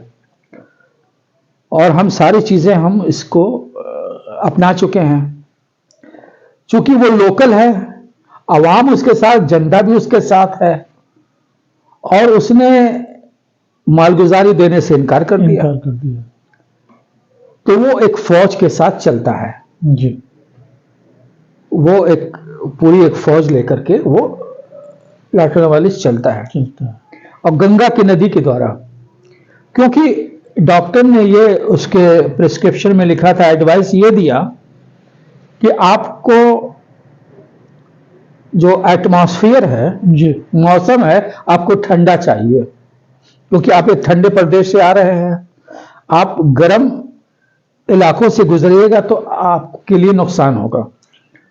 तो मेडिकल रिपोर्ट ने ये, मेडिकल जो थे ऑफिसर्स, उन्होंने कहा कि आप यदि नदी के द्वारा आप जाइएगा, आप ये यात्रा कीजिएगा तो आप ठीक रहेंगे। तो वो पूरी एक सेना के साथ वो आता है। उसका जो पीए था उसका नाम रॉबर्ट्स था, W रॉबर्ट्स था। तो वो जो हुगली से चलता है, तो वो जैसे पटना पहुंचता है तो आगे वाले जो ऑफिसर्स हैं वो उसको बताता चलता है, और एक आदमी जो है आगे फ्लीट जो 5-6 आदमियों की नाव से, वो आगे जो ऑफिसर्स होते थे उस वक्त के कलेक्टर्स जो होते थे, उनको वो बताते चलते थे कि अब यहाँ आ गए हैं, यहाँ हम पहुंच चुके हैं, यहाँ पहुंच गए हैं मैं। तो जब ये पटना से आगे बक्सर के पास पहुंचता है तो उसकी हालत बड़ी क्रिटिकल हो जाती है, खराब हो जाती है। तो रॉबर्ट्स जो है वो पत्र लिखता है बनारस के रेसिडेंट्स को, जो ऑफिसर्स थे आगे कलेक्टर्स को, कि इसकी हालत जो है बहुत चिंताजनक है, दवाएं कुछ काम नहीं आ रही हैं, लिहाजा आप तुरंत वहां पे डॉक्टर्स की लेकर के, डॉक्टर लोगों की एक तुरंत जो है एक टीम तैयार की रही है, हम लेकर के आ रहे हैं। तो गाजीपुर में 28 सितंबर 1805 में जब आता है तो ये होगा यहाँ पे दम तोड़ देगा ये जी। इसके आगे बनारस नहीं जा सकेगा, चूंकि कैपिटल आपकी इलाहाबाद थी जी। इस स्टेट के, यूनाइटेड प्रोविंस कहलाता था। आज उत्तर प्रदेश उस वक्त यूनाइटेड प्रोविंस कहलाता था। हेड ऑफिस का वहीं पे था, गवर्नर को वहां पे सूचित किया जा चुका था ये कि अब ये नहीं जा सकता आगे। और फिर इसकी डेथ 5 अक्टूबर को होती है इस गाजीपुर के अंदर, गाजीपुर में होती है। 28 सितंबर को नाव से किसी तरह से इसको उठा करके गाजीपुर का जो कंटोनमेंट एरिया जो उस जमाने में था, अब गोरा बाजार कहलाता है जी, तो वहां के गंगा के तट के ऊपर वहां पे एक बहुत खूबसूरत बंगलो था, डबल स्टोरी था, उसी में ला करके उसको रखा गया और उसका वहां पे इलाज चला 8-10 दिन चला इसका इलाज, और यहीं पे वो मर गया। लेकिन गाजीपुर के इतिहासकारों ने लिखा है कि गोरखपुर में मर गया। जितने बड़े यहाँ के लोग हुए हैं उनकी किताबें देख लीजिए। और इस बीच में 28 सितंबर और 5 अक्टूबर के बीच में रॉबर्ट्स जो उसका पीए है उसने 5-6 लेटर्स लिखे हैं आफ्टर डेथ, बिफोर डेथ और आफ्टर डेथ। क्या किया जाए, अब आप मशवरा कीजिए तुरंत, क्या किया जाए, इसको कलकत्ता ले जाया जाए या इसको इलाहाबाद ले जाया जाए, इसको क्या किया जाए। तो वहां पे एक मीटिंग होती है तुरंत, कलकत्ता में भी होती है और आपके बनारस में मीटिंग होती है, इलाहाबाद में मीटिंग होती है। उसमें एक कमेटी बनती है, उसमें फैसला ये होता है कि इसको वहीं पे दफन करना ज्यादा बेहतर है। जी। और पूरे भारतवर्ष से इसके लिए चंदा इकट्ठा किया गया है और ये मकबरा बना है। 1-1.5 लाख रुपया उस जमाने में इकट्ठा हुआ। अच्छा, उतने में ये बना उतने में, है? हाँ, इकट्ठा हुआ है। और इसका स्टेचू जो है, जो कैपिटल हुआ करती थी इंडिया की, कलकत्ता में, जी। जो वहां पर आपके म्यूजियम है, उसके सामने स्टेचू इसका लगा हुआ है, पूरा आदमकद पूरा। यहाँ तो आधा अपर पोर्शन हाँ, लिखा हुआ है। portion। हाँ, और दुनिया के जो इंग्लैंड के जो सबसे मशहूर जो ड्राफ्टमैन थे, उसका स्केच तैयार किया गया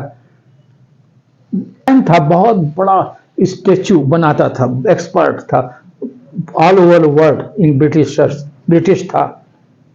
उसने ये यहाँ का बनाया है, अच्छा, यहाँ का और वहाँ का। क्या नाम बताया आपने?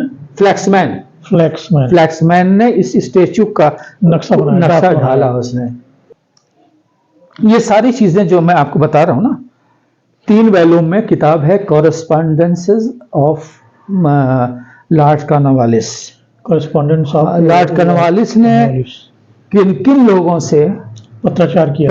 पत्राचार किया है, या उसके जैसे कहा जाए पीए ने किया है, वो पूरा वो 3 वॉल्यूम में खंडों में है। ये वहां से मिलता है। कहाँ ये पुस्तक कहाँ मिली? ये ब्रिटिश लाइब्रेरी में मुझे मिली, वहां पढ़ने को मिली। इंग्लैंड में? इंग्लैंड में मिली, तो उसके फोटोस्टेट हम ले आए हैं। अच्छा। वहां पे बड़ी अच्छी व्यवस्था है। यहाँ की तरह थोड़ी ना है कि लाइब्रेरी में घुस जाइए और बैठे रहिए, माता पच्ची करते रहिए। हाँ जी। वहां पे तुरंत मेल कीजिए और 5 मिनट के अंदर जवाब आता है कि हाँ हाँ ये किताबें अवेलेबल है, क्या आपको चाहिए? जी। यस, ये कीजिए, वो किताबें आपको तुरंत मिल जाती हैं। सब मिलाकर 15 मिनट के अंदर वो सारी किताबें, सारे रिकॉर्ड्स मुझे मिले 15 मिनट के अंदर, आधे घंटे के अंदर पूरा रिकॉर्ड गाजीपुर का पूरा मिल गया।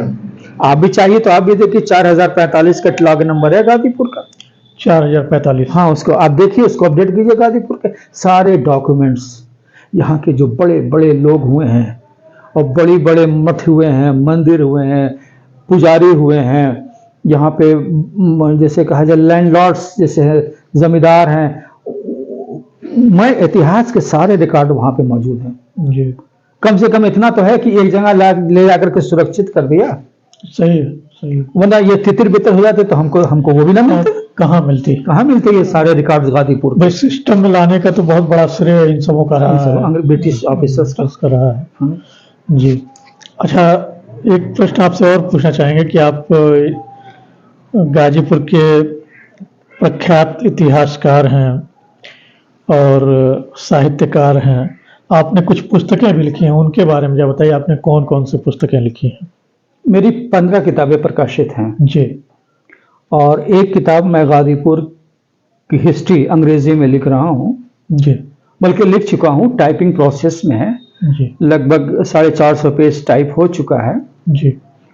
गाजीपुर का जो पॉलिटिकल और हिस्टोरिकल और जैसे कहा जाए लिटरेचर, जी। उसके अंदर हम ला रहे हैं 1942 तक। 1942 तक जो मेरी अब लेटेस्ट बुक आ रही है अंग्रेजी में, गाजीपुर का।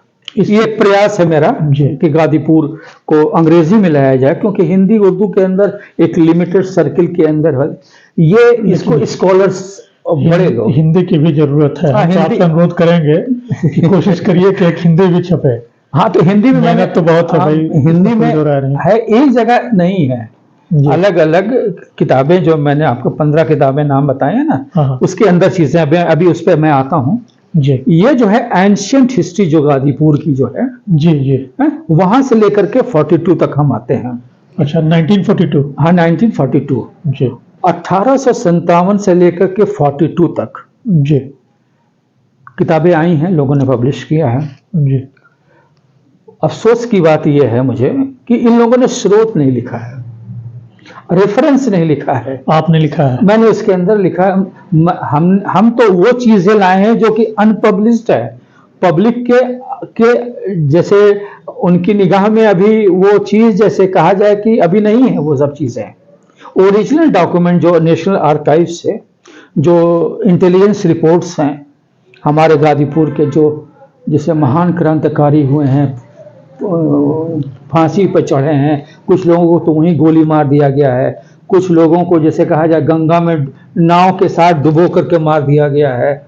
वो छोटी बिरादरी से लेकर के छोटी बिरादरी का भी इस 1857-58-59 के आंदोलन में कोई जैसे कहा जाए बहुत बड़ा योगदान है जी। जैसे ये ताड़ी जो उतारते हैं, हाँ, पासी जो लोग होते पासी हैं होते हैं। ये भी थे, दर्जी हुए हैं, ये बाल जो काटने वाले हैं नाई हैं, ये इनका भी है योगदान है।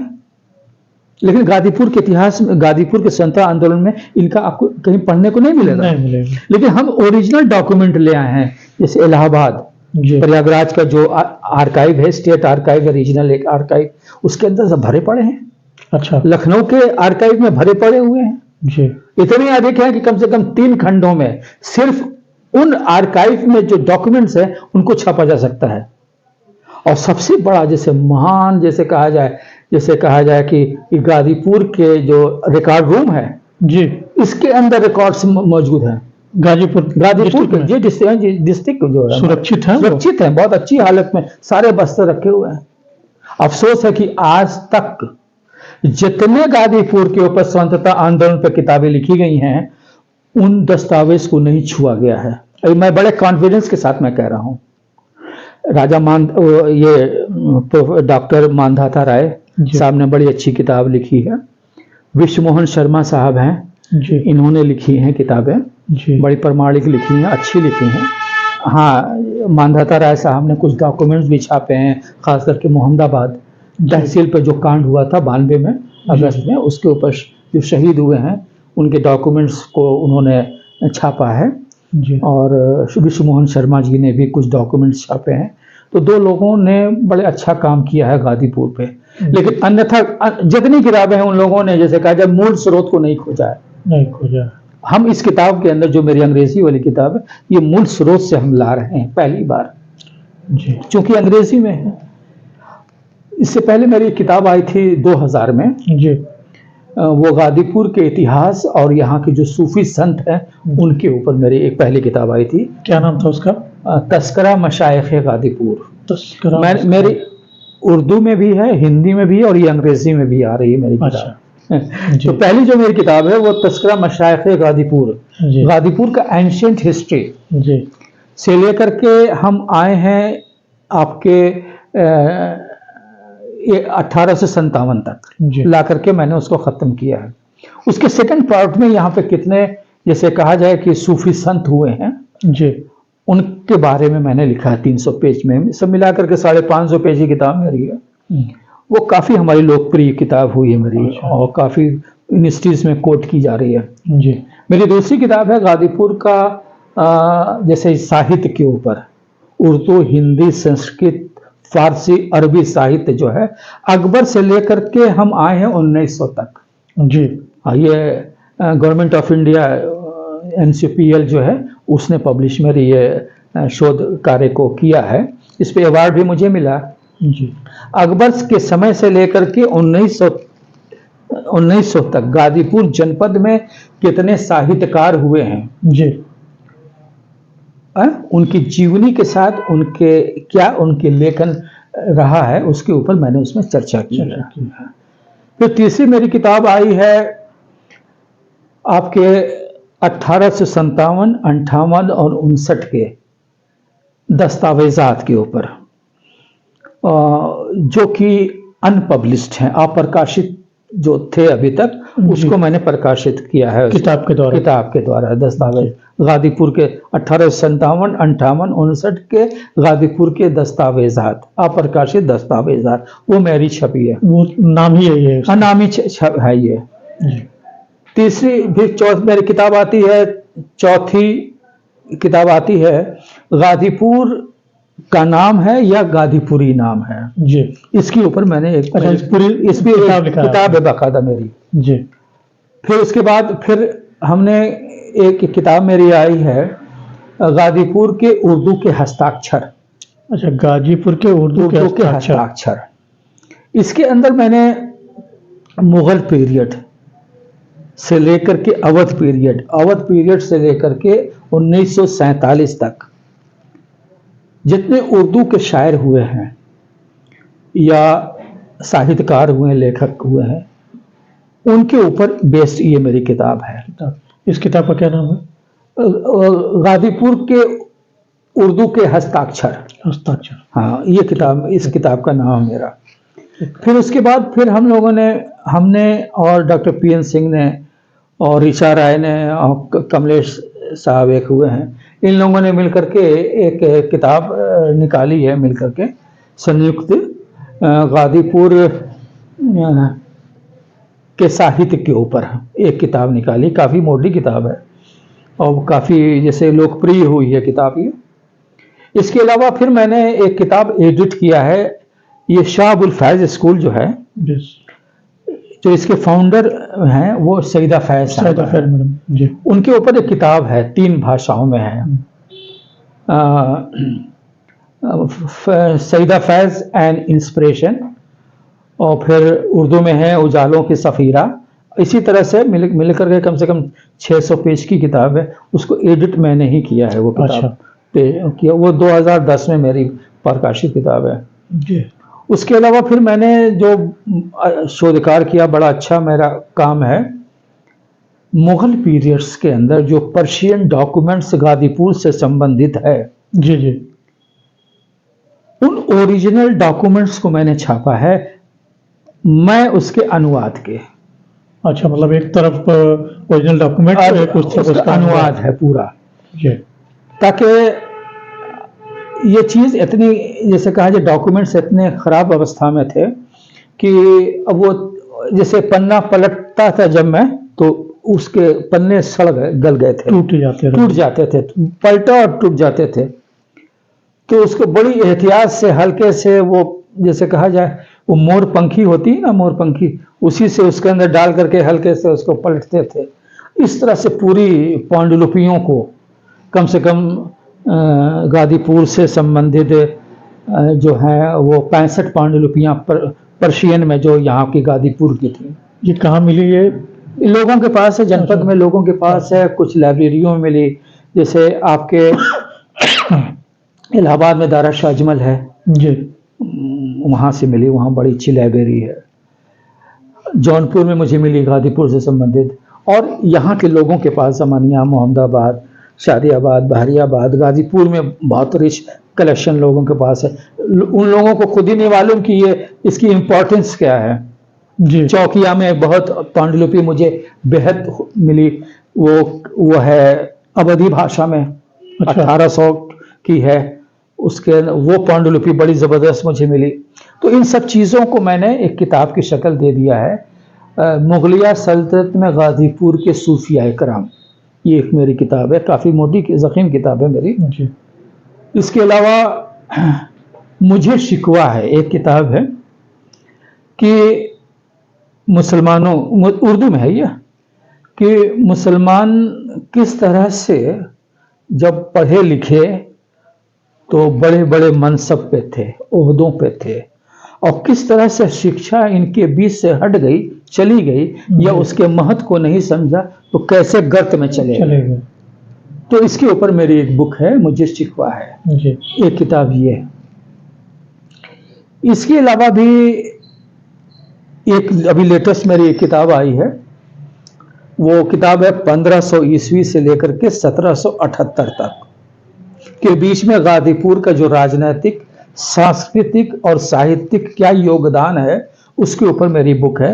ये तकरीबन 450 पेज की मेरी किताब है। किस भाषा में है? हिंदी में है ये मेरे। गाजीपुर का राजनीतिक, सांस्कृतिक और सामाजिक इतिहास करके अवलोकन करके 1500 से लेकर के 1778 तक। देखिए, किसी भी किताब की खूबसूरती उस वक्त तक रहती है जी कि आप गाजीपुर को एक पीरियड में बांधते हैं। मैंने जैसे गाजीपुर के इतिहास को 1500 से लेकर के 1778 तक के बीच के इतिहास को मैंने एक सर्किल में बनाया है। उस किताब की खासियत एक ये होनी चाहिए, किसी भी किताब की, कि 1500 से इतिहास शुरू होना चाहिए और 1778 तक खत्म हो जाना चाहिए। लेकिन जो अच्छे लोग होते हैं, करते क्या हैं, अपनी किताब को मोटी करने के लिए किताब को मोटी, कुछ आजमगढ़ के हिस्से को ला करके डाल देते हैं, कुछ बनारस के हिस्से को ला के डाल देते हैं, कुछ जौनपुर के हिस्से को ला के डाल देते हैं, तो मालूम हुआ कि इन तीन, कुछ बलिया के लेके आते हैं, कुछ गोरखपुर ला के डाल देते हैं, तो मालूम हुआ कि उनकी 300 पेज की किताब में 100 पेज इन जनपदों का इतिहास आ गया। और आप शीर्षक दिए हुए हैं गाजीपुर 1500 से लेकर 1778 तक। इंसाफ तब जब बनता है जब आप 1500 से लेकर के गाजीपुर के इतिहास को उठाते हैं और 1778 में गाजीपुर के इतिहास में ला करके आप वहां पर अपनी बात खत्म करते हैं। तब तो कहा जाए कि हाँ, आपने ये काम आपका, जिसे कहा जाए कि अच्छा आपने काम किया है। हमने कोशिश यही किया है कि जो उन्वान मैंने चुना है, जो शीर्षक मैंने चुना है, उसी शीर्षक के अंदर हम गाजीपुर में हम रहे हैं। उन जगहों को मैंने देखा है, उन जगहों के बारे में मैंने लिखा है। तो लगभग 15 पुस्तकें आपने प्रकाशित की हैं और एक पुस्तक पे आपका कार्य चल रहा है। आशा करता हूं कि बहुत जल्दी वो भी आएगी और हम लोगों को और इतिहासकारों को जो इसके लिए बच्चे पढ़ रहे हैं, अभी शुरू कर रहे हैं, उनको थीसिस में काम आएगी। विकिपीडिया के पे आपके बारे में काफ़ी पढ़ा मैंने और जानकारी हुई कि राष्ट्रपति, उपराष्ट्रपति ने आपको सम्मानित किया है। उसके बारे में 2 शब्द बताएं। एक मेरी किताब है जिसमें डॉक्टर मुख्तार अहमद अंसारी जी और उनके बड़े भाई जी हकीम थे, हकीम नाबीना जी। हकीम नाबीना जो थे वो दिल्ली में प्रैक्टिस करते थे जी। तो अल्लाह, डॉक्टर इकबाल जो पाकिस्तान चले गए, तराना लिखा है उन्होंने, जी, सारे जहां से अच्छा हिंदुस्तान अब हमारा, लपे आती है दुआ बन के तमन्ना। उनको पीलिया हो गया। अच्छा। पीलिया उनको हो गया और उनका लीवर डैमेज की स्थिति में आ गया था। तो उस वक्त के डॉक्टर, लाहौर में डॉक्टर ने उनको प्रेस्क्राइब किया कि आप इंग्लैंड जाइए। इंग्लैंड में टेक्नोलॉजी वहाँ की बहुत हाई थी। वहाँ पे ये हुआ कि आप ऑस्ट्रिया जाइए, इसका ऑपरेशन वहीं होगा, वहाँ पे फला डॉक्टर जो है इसके लिए मशहूर। अब ये सब सफ़र करने के लिए पैसा काफ़ी चाहिए, तो उन्होंने ये कहा कि आप, इंडिया में एक हकीम साहब हैं नाबीना, उनकी आंख नहीं थी, डॉक्टर मुख्तार अहमद अंसारी के जो बड़े भाई हैं जी, उनकी आंख नहीं थी, नाबीना थे वो। उनके पास चले जाइए, हो सकता है वो आपको उनकी दवा से आप ठीक हो सके।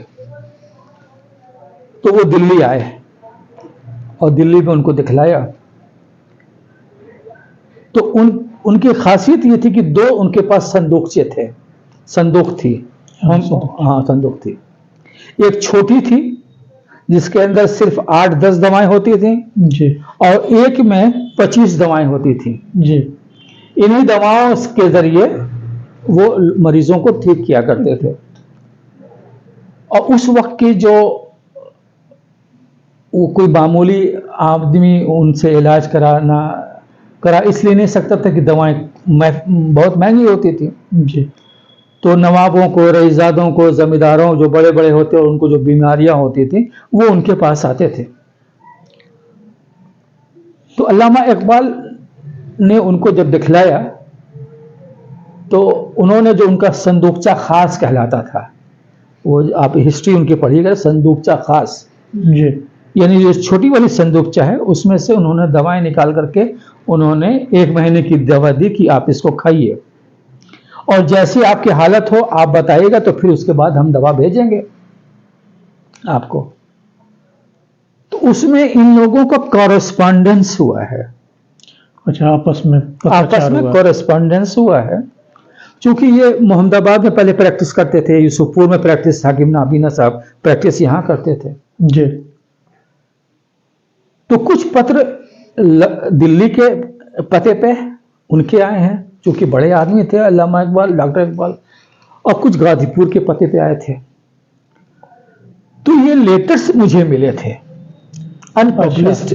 ये पत्र जो है, लेटर्स जो हैं एक दूसरे के मुझे मिले और बड़े इंटरेस्टिंग लेटर्स थे जी।